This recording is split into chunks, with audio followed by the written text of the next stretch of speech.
Alright, so today is August 2nd, and I wanted to make this video because I wanted to talk about something that is near and dear to me, and it is a value that I hold very, very close to my heart. And it is the value of Black American people. And when I say that, I'm specifically talking about ADOS people, and if you don't know what that means, it means American descendant of slavery. So I'm talking about people who have been in this country for generations and whose family comes from the South somewhere, and these are my people. Like, these are my people. This is where I come from, my direct lineage. And this is the perspective in which I look at things, because I am this person, right? And I live in the world. I exist in the world. My family exists in the world. I'm 35 years old, and I feel like I have a very clear understanding of at least what has happened politically over the last 30 years. And I can see the effects of it. Being from Oakland, living in Oakland my whole life, I'm still here. Barely, but still here, and I see how things are worse. Things are worse for the average ADOS person, like ADOS descendant. Maybe you are like second, nah, by this time we probably have fourth, fifth generations of Black people from originally from the South that have been in California, and we have seen what has happened. Like, maybe your grandparents owned a home. Once they passed, your family sold that home. And, not for nothing, your parents, maybe your parents, but probably your parents wasn't able to buy a home, wasn't able to pass much wealth on to you. And this is not from, just their own, like, oh, they made bad decisions. I feel like this is what's happened to ADOS people throughout time in history. And it's no coincidence that this generation is the first, or if not the second, first or second generation of like Black people to not be able to be here. Like, I feel like there's a great migration of Black people happening right now. Like, most of my friends, a lot of my friends are like transplants. So I feel like this is affecting all Black ADOS people. Not to say this isn't affecting other people, but again, my perspective is about my people. And I'm saying in the last 30 years, I have seen that my people, my Black people who live here in Oakland, whose family has been here for generations, I have seen the quality materially of their lives go down. Everybody's working 2 or 3 jobs. And that's just the reality. That's just the reality. That's no judgment, no nothing. That's just the truth of what I know about most people that I'm, in community with. So I say all that to say that is for a reason. Politically, choices was made, and this is where we are. I'm asking anybody who is running for office, be it Republican, Democrat, Independent, whoever, what the fuck are you doing about this situation? Are you doing anything about the situation? And if they can't say what they're doing about the situation, then I'm not voting for them. Simple. I just hate what politics has become. I hate so many things that I hate, but also, the reason that I see everything from this lens is because I see a lot of erasure of Black American culture, Black American history. Like, we are seeing the erasure of it in real time, and people don't realize people are being are trying to gatekeep or whatever, but people have to do these things to preserve their culture. And just because Kamala looks Black and is half Jamaican does not give her permission in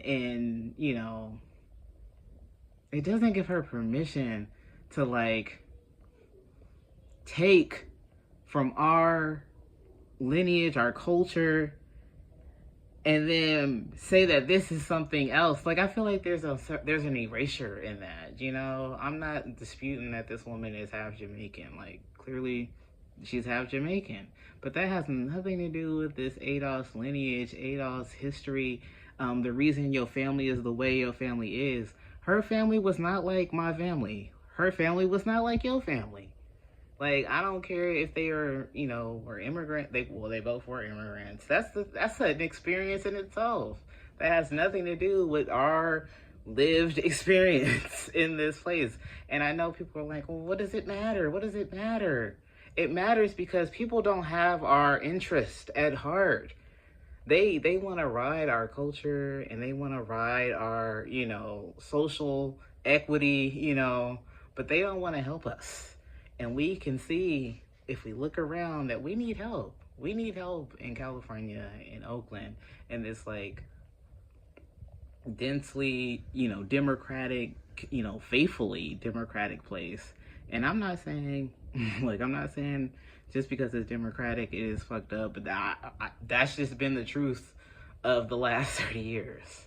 And some people are still in office who have been in office here for over 20, 30 years. So what are they doing? You know, what have they been doing other than like promoting this like status quo that's only beneficial to a small percentage? And that percentage is a lot of these boule people, or people who aspire to be like these boule people, who want to speak loud and want to, you know, try to represent a certain interest, you know, in Black American culture, but overall not helping like all Black Americans. Like, that's clearly happening too. Like, it's so many things happening with the culture, but that's why I center it at everything, for everything that I'm doing, or, you know, just how I see the world, how I view the world.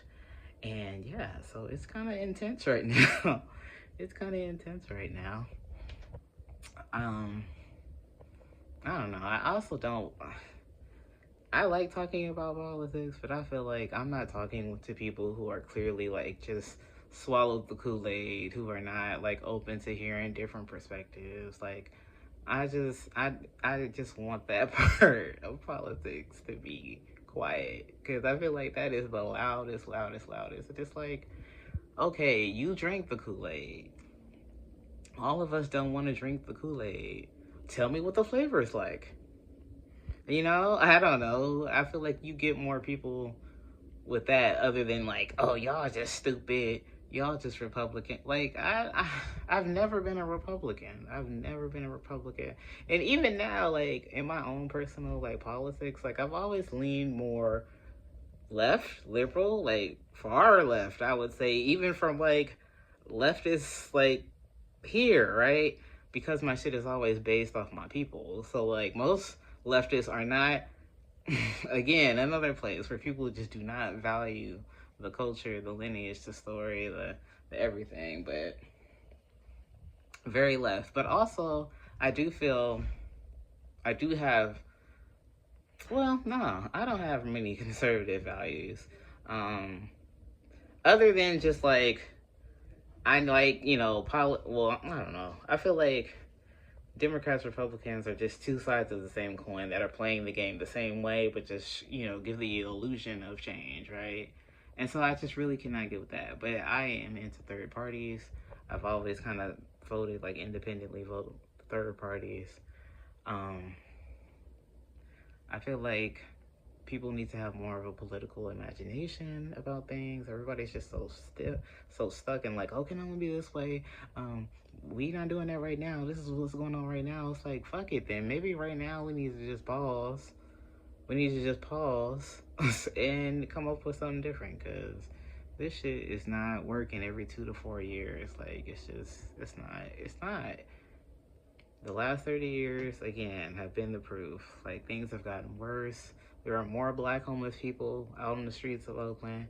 More people have left. People don't make enough money. People, like, it's so much, like, that you could just see.